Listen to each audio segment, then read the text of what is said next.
That probably vaults to the top of Oscar moments, I would think, Sarah. I tried to think of a couple of the other ones. Remember Bonnie and Clyde, messed up Best Picture, Warren Beatty and Faye Dunaway.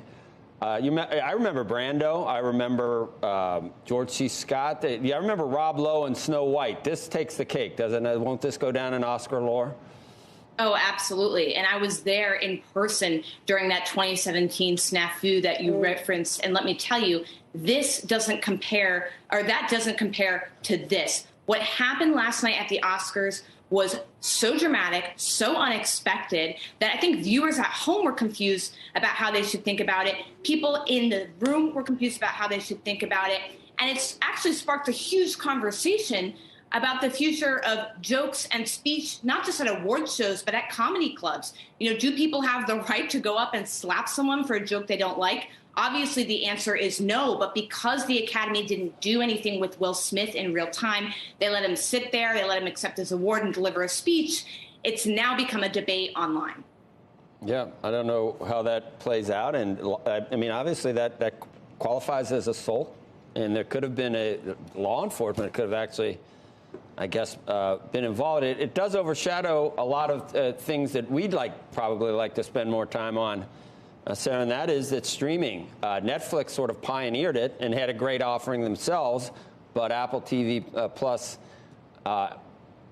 gets the first award. I don't know whether I've seen both movies, and I love them both. And commercially, I thought that Coda was going to win. And I think, every couple of years a film like that comes along that can really do what a film is supposed to do. And that's just move you to the extent that you didn't even think you're possible to be moved. I'm not saying the cinematography and the direction Jane Campion with Power of the Dog was amazing. They could have given it, I thought they still might give it to Power of the Dog. Yeah, going into the night, I think those were the two big contenders. So we knew a streaming service was likely to win. And you're right, it's historic. We've never seen a big tech company come in and win the Best Picture for the Oscars. But it's also historic for Apple, which only entered the streaming wars in 2019. Apple launched Apple TV Plus so many years after both Netflix and Amazon had launched their streaming services.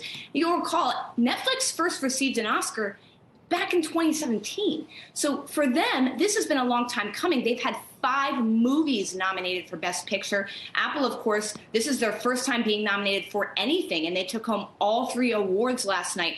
It's a historic moment for Tim Cook. I'm sure he's reveling in this against Reed Hastings over at Netflix, but it's also a historic moment for the industry. It really is streaming's big coming out party in Hollywood after years of knocking on the door, just trying to get in.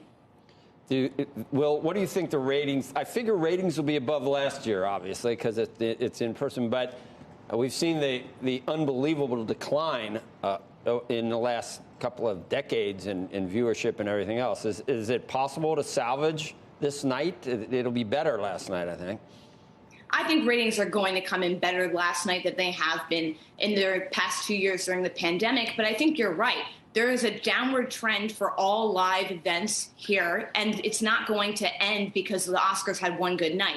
Now, last year, the Oscars came in at a little under 10 million viewers. I'm expecting them definitely to hit the 10 million threshold for last night's event. But I do think, Joe, last night's streaming on ABC.com was also notable. If that is something that a lot of people engage with and a lot of people interacted with, expect the Oscars and other award shows to start to think more seriously about how they're streaming this content moving forward, especially because we've seen ratings declines throughout the past few years. They don't seem to be getting any better. Shepard Smith here. Thanks for watching CNBC on YouTube.